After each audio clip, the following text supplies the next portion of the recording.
अगर आप अपने इंटीरियर्स में पेंट करा रहे हैं, तो आपके दिमाग में ये सवाल ज़रूर आएगा कि वॉल पुट्टी बेटर है या पीओपी पनिंग बेटर है? दोनों में से कौन-सा करवाना चाहिए आपको? कौन-सा महँगा पड़ेगा या सस्ता पड़ेगा? कौन-सा बेटर है? डिफरेंस क्या है दोनों में?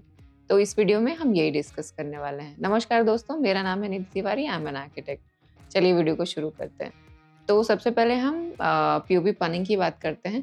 पीओपी जो पाउडर फॉर्म में आता है उसको पानी के साथ मिक्स करके उसका पेस्ट जैसा बनाया जाता है और उसकी जो थिन लेयर होती है उसको प्लास्टर के आपकी वॉल के ऊपर उसका कोट लगाते हैं स्मूथ फिनिश के लिए। तो ये चीज़ होती है पीओपी पनिंग। पीओपी पनिंग के फ़ायदे क्या हैं?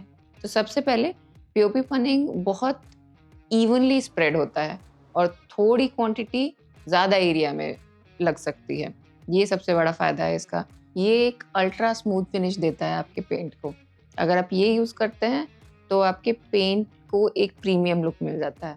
दूसरी चीज़ इसका पेंट का एब्ज़ॉर्प्शन। इसका पेंट का एब्ज़ॉर्प्शन बहुत इवनली होता है और ये बहुत ज़्यादा आपके पेंट को एब्ज़ॉर्ब नहीं करता है। तो आपका कम पेंट लगेगा अगर आप पीओपी पनिंग करवाते हैं तो। तीसरी चीज़ ये क्रैक रेजिस्टेंस भी है और ये आपके टेम्परेचर कंट्रोल करने में भी मदद करता है। अगर बाहर ज़्यादा गर्मी है तो अगर आपने पीओपी पनिंग कराई है तो इंटीरियर में ज़रूर आपको इसका डिफरेंस पता चलेगा। नेक्स्ट, अगर बहुत ज़्यादा आपकी दीवार में क्रैक्स हैं या फिर गड्ढे हैं या फिर अनइवननेस, ड्यूलेशंस हैं, बहुत ज़्यादा वेव दिखाई दे रही है उस पे, तो आप वो पीओपी पनिंग से ही फिक्स हो सकता है। वो वॉल पुट्टी से फिक्स नहीं हो पाएगा। और नेक्स्ट, ये बहुत अगर बड़ा एरिया है तो ये बहुत ही कॉस्ट इफेक्टिव पड़ता है आपको, क्योंकि ये पेंट को कम अब्जॉर्ब करता है और साथ में ही इसका जो स्मॉल क्वांटिटी होता है वो बहुत ज़्यादा एरिया में इवनली स्प्रेड हो जाता है। तो इसलिए ये आपको कॉस्ट इफेक्टिव पड़ सकता है ज़्यादा बड़े एरियाज में। बट जो पीओपी पनिंग है उसको आपको एक्सटीरियर में नहीं यूज़ करना चाहिए और उसको आपको ऐसी दीवार पे नहीं यूज़ करना चाहिए जहाँ पे आपको लगता है कि सीलन हो सकती है या फिर डैम्पनेस ज़्यादा है उस एरिया में।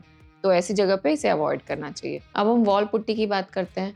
तो वॉल पुट्टी एक सीमेंट बेस्ड मटेरियल है। इसको भी पानी के साथ मिक्स करते हैं और फिर इसको कोट लगाते हैं प्लास्टर के ऊपर के 1 से 2 कोट्स छोटे-मोटे इम्परफेक्शंस जो होते हैं, ड्यूलेशंस होते हैं, उसको ईज़िली कवर कर सकते हैं। ये आपकी वॉल को स्ट्रेंथ भी देता है और इसको आप उस दीवार पे भी यूज़ कर सकते हैं जहाँ पे आपका अगर थोड़ा डैम्पनेस है या पोरस है दीवार, तो आपको वॉल पुट्टी ही यूज़ करना चाहिए और एक्सटीरियर में भी आपको वॉल पुट्टी यूज़ करना चाहिए। अब हम कंपैरिज़न करें पीओपी का और वॉल पुट्टी का, तो अगर स्मूथनेस में बात करें, तो पीओपी बहुत ज़्यादा प्रीमियम स्मूथ फिनिश देता है compare to wall putty. Second, paint absorption की बात करें, तो जो वॉल पुट्टी का पेंट एब्ज़ॉर्प्शन है वो ज़्यादा है। वो ज़्यादा पेंट एब्ज़ॉर्ब करता है, मतलब आपका ज़्यादा पेंट लगता है। और अगर आपके दीवार में ज़्यादा डिफेक्ट है, ज़्यादा ड्यूलेशंस हैं, बहुत ज़्यादा होल्स या क्रैक्स हैं, तो वो ज़्यादा डिफेक्ट्स वाली ज़्यादा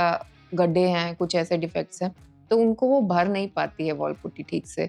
उसके लिए आपको पीओपी पनिंग लेना चाहिए, वो ज़्यादा बेटर तरीके से सारी ड्यूलेशंस को, सारी जो कमियाँ हैं उनको कवर कर पाती है। अब हम कॉस्ट की बात करें, तो अगर बहुत बड़ा एरिया है तो आपको वॉल पुट्टी महँगी पड़ सकती है कंपेयर टू पीओपी पनिंग। अगर इस वीडियो से आपको कुछ भी हेल्प मिली है तो फटाफट से सब्सक्राइब कर दीजिए, स्किप मत करिए, सब्सक्राइब करिए, लाइक करिए और शेयर करिए। अब हम एक्स्ट्रा टिप्स की बात करते हैं, तो कभी भी आपको वॉल पुट्टी हो या पीओपी पनिंग हो, ज़्यादा पुराना या फिर एक्सपायर्ड आपको मटेरियल नहीं लेना है। हमेशा जो फ्रेश स्टॉक रहता है आपको वही यूज़ करना है अपने पीओपी पनिंग के लिए या फिर वॉल पुट्टी के लिए, क्योंकि दोनों की ही स्ट्रेंथ कम हो जाती है ओवर द टाइम। अगर ये पुराना मटेरियल है, एक्सपायर्ड मटेरियल है, तो ये डेफिनिटली आपका काम बिगड़ जाएगा उससे। और दूसरी चीज़, हमेशा ब्रांडेड कंपनी के ही ये मटेरियल्स यूज़ करें आप। वॉल पुट्टी के लिए आप ये ब्रांड्स यूज़ कर सकते हैं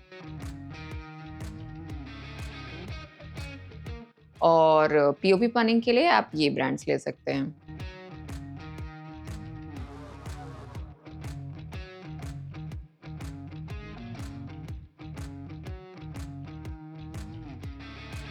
और दोनों में से आप जो भी करवाएँ, आपको हमेशा दीवार को चेक करना है, साइड में खड़े होके देखना है, लाइट्स ऑन करके लगा के देखना है कि दीवार में कोई अनड्यूलेशन दिख रही है, कि क्रैक दिख रहा है या फिर कुछ छोटे-छोटे बबल्स भी हो सकते हैं। तो ये ज़रूर आपको चेक कर लेना है पेंट कराने से पहले कि आपकी दीवार में कोई ऐसे अनड्यूलेशन या डिफेक्ट्स तो नहीं दिख रहे हैं। तब उसके बाद आपको पेंट स्टार्ट करवाना चाहिए। आई होप इस वीडियो से आपको हेल्प मिली हो। Don't forget to like, share and subscribe, and similar videos देखने के लिए आप इन लिंक्स पे क्लिक कर सकते हैं। Thank you very much for watching this video.